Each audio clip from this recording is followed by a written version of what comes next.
Today marks a very special day for our Swords Only account. Yes, an entire new region may have been released, but that is not what we're here for. You see, this is the day that we finally get our first ever Qiqi on an account that has almost every single sword character except for the Chiroi and Qiqi. The time has come for that to change. Welcome to the account Qiqi. Now you may be thinking, Java, you got a Qiqi. That's great. What weapon you gonna give her? I know exactly what sword we can put on her. It is obviously her best in slot, the Freedom Sword. We already have some pity built up, so we could just do a couple 10 pulls and probably get it. Here is 10 pull number 2, and it's already gold. So we're gonna get the Freedom Swarm. We could put it right on the Qiqi, and then she is going to be perfect. Now we just go in, we take our third ever 5-star weapon on the account,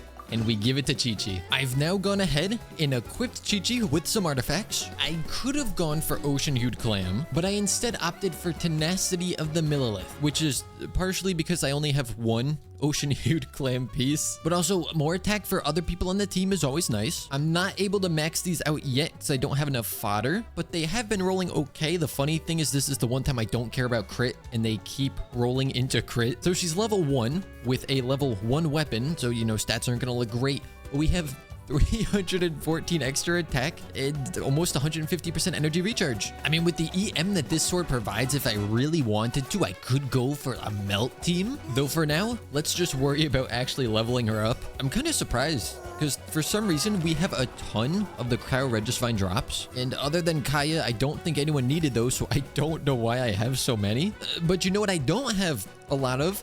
Violet Grass. Wait.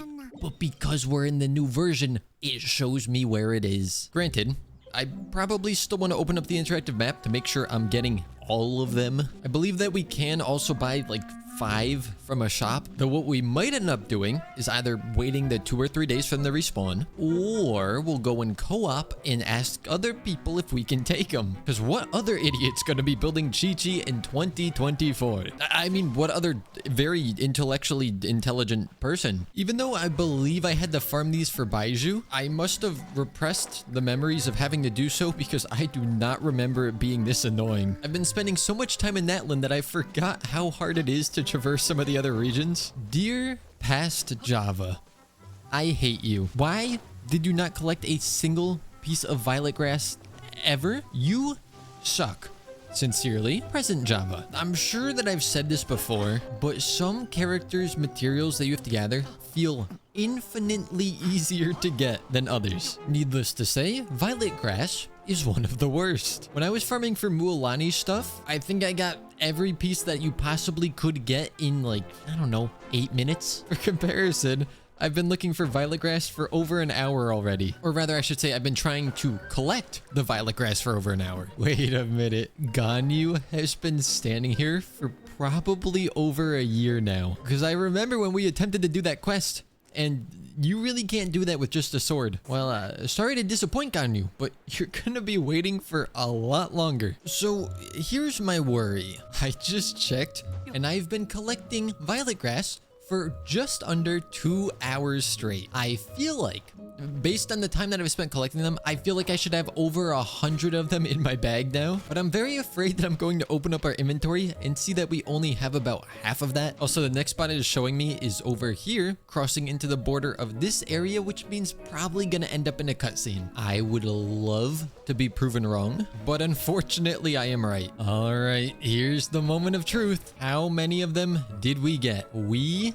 got 142. Good. Now that is not enough to max ascend her, but it puts us very close. So for now, we can ascend her up to level 80. And then, not that I want to do it, but the interactive map does show us some more Violet Grass that the game doesn't. So I'm gonna go out and collect the remaining pieces that we need. With all the Violet Grass now collected, we do still need some of the Cryo Regisvine drops. So I figure let's use the Pyro Traveler. Natlan came out. There's a new element for the Traveler that we can't access yet, but that is completely fine because we can make our own Pyro Traveler using C6 Bennett. And look at this. Look at all that pyro damage. Wow, Wow, that's crazy, right? I'm just gonna keep saying it. I cannot believe Bennett is still the only Pyro sword character. I'm not gonna lie, for as stupid as a team as this is, it's kind of fun. And even though I really do want Pyro Traveler just so that we have another Pyro character on the account,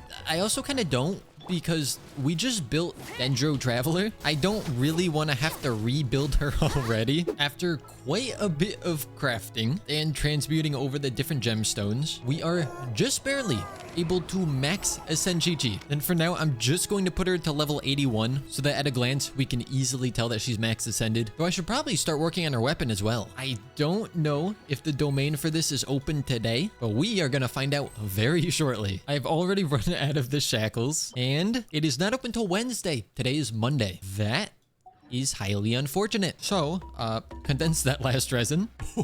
Oh my gosh. Look at how many of these I have. Also, I did have way more of these a minute ago until I crafted 100 of the next tier. I even have 200 of these. Good. Maybe I won't have to farm the talent domain. I like this. This is easy. I just had to do a little bit more crafting, but we can get both the skill and burst straight up to level 8. Is this what it feels like to have things pre-farmed? Although I never pre-farmed specifically for Qiqi. I just had all this from farming other stuff. Also, I know the normal attacks are not a huge priority. I'm just going to bring this up to level 6. More so because it bothers me seeing a talent at level 1. But that's pretty good. 6, 8, 8. We still do need to max her weapon. And don't worry, there was a reason for me doing that. I just want to see if I use the skill, how much is it healing for?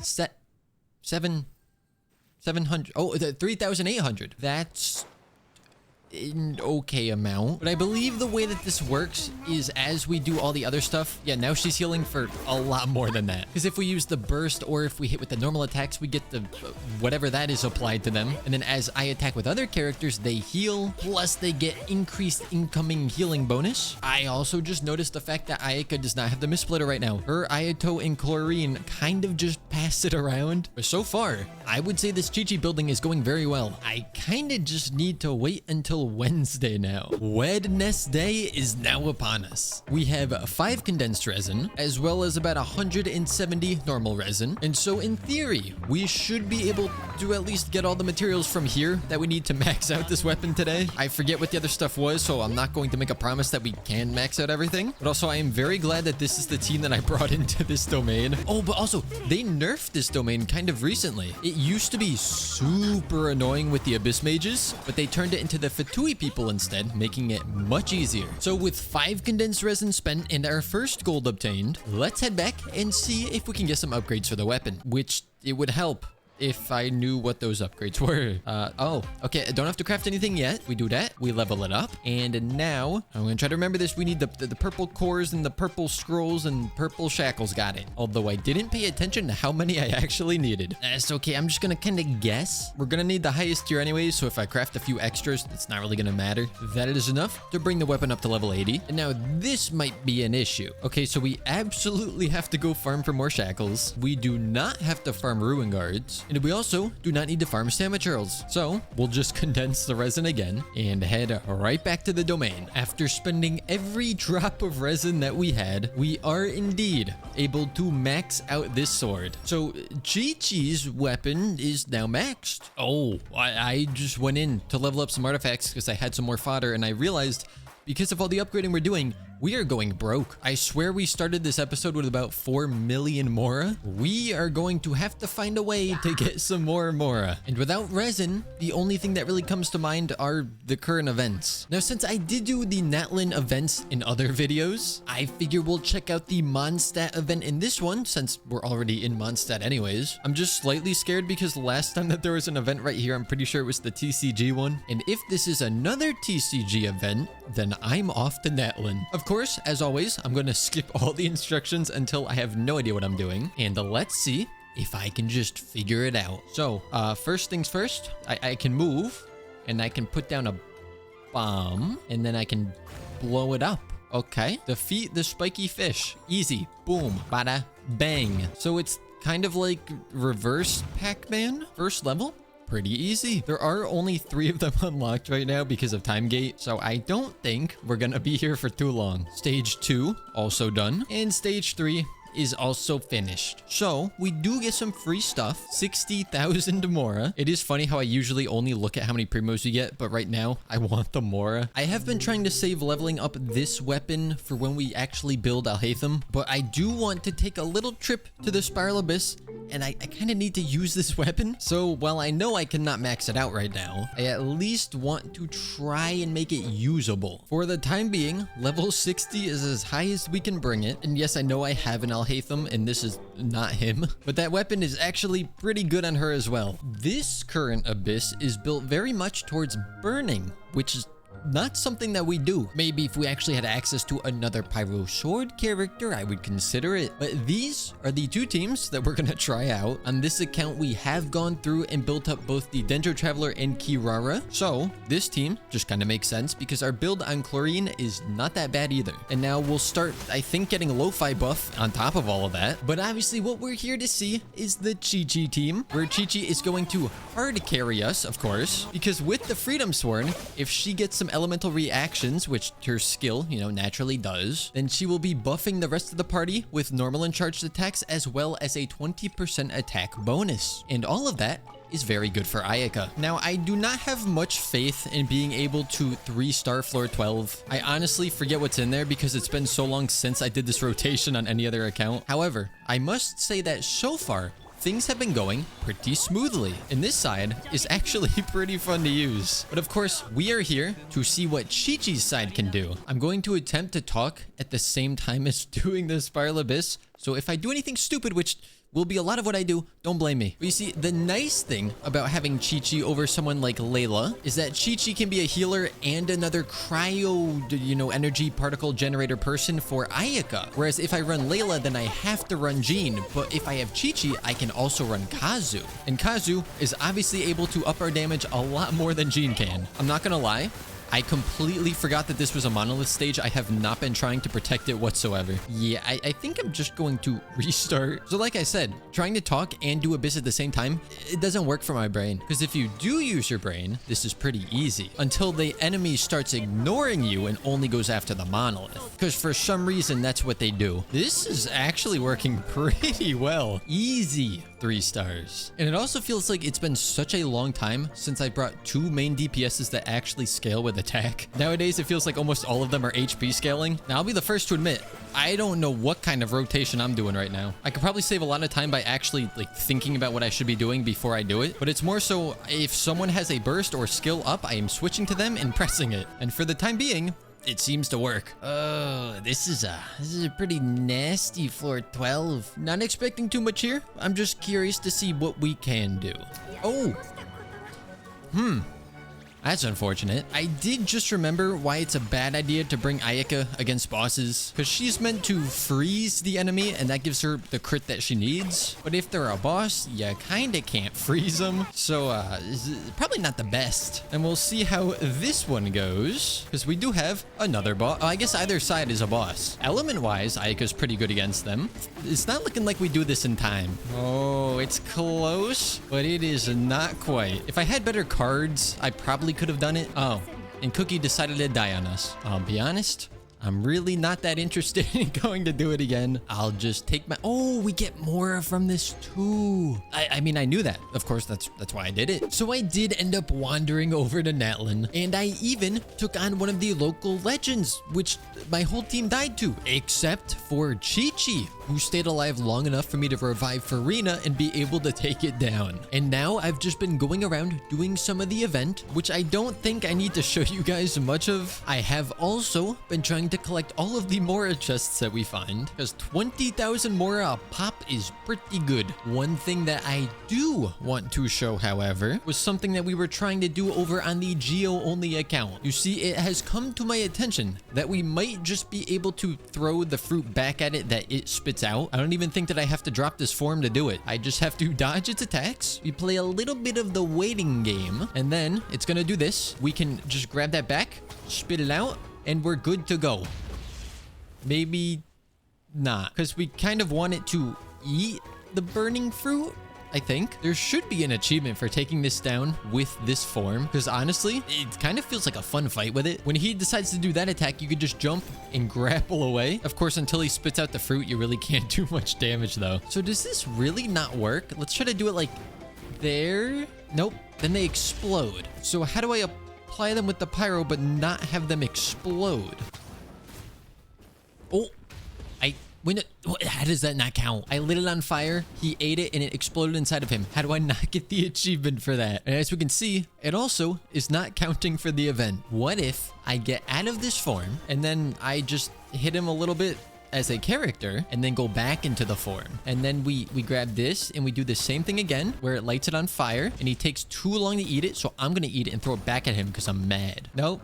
I just accidentally killed him. It seems like it does not want it to work if you are inside of that thing. I've also just remembered that doing bounties and reputation stuff is pretty good for Mora. And also, I have been completely forgetting to do reputation on any account except for my main. But also, now that I have done Natlan reputation quests, all the other regions feel even worse. But the bounties are a good chance for us to test out how impactful the Qiqification of this account has become. So we're gonna put this up and this, and then we'll put up one of these, get that going. We'll do one of that, one of this, and we should see that we do good damage, and we're healing at the same time. Of course, because Qiqi is a support who doesn't like buff damage per se, other than with the sword, doing a damage showcase is not really the best showing of how much she has helped or not helped the account. And of course, the next bounty is immune to cryo and hydro. I am not allowed to have fun. Since we do have a good amount of EM on our Qiqi, I'm just wondering,